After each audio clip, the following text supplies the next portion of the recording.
జిల్లా తాడేపల్లిగూడెంలోని హోటల్స్ రెస్టారెంట్లలో food safety municipal అధికారులు తనిఖీలు చేశారు.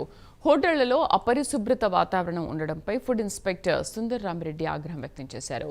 ఫ్రిడ్జ్లో నిల్వ ఉంచిన చికెన్, మటన్ మసాలాలు హానికర రసాయనాలతో తయారు చేసిన ఆహార పదార్థాలను సీజ్ చేశారు. అనంతరం హోటల్స్ యాజమాన్యానికి నోటీసులు జారీ చేసి ఫుడ్ శాంపిల్స్ను ల్యాబ్కు పంపించారు.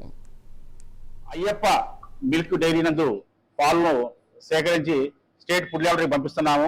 అక్కడ అపరిశుభ్ర వాతావరణం నోటీస్ ఇష్యూ చేశాము.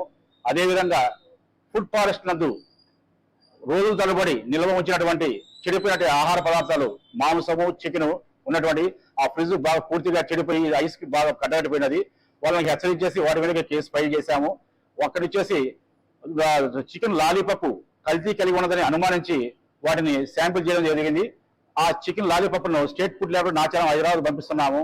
ఈరోజు రాము స్వీట్స్ మెయిన్ రోడ్ లో చూస్తే భయంకరమైన వాతావరణం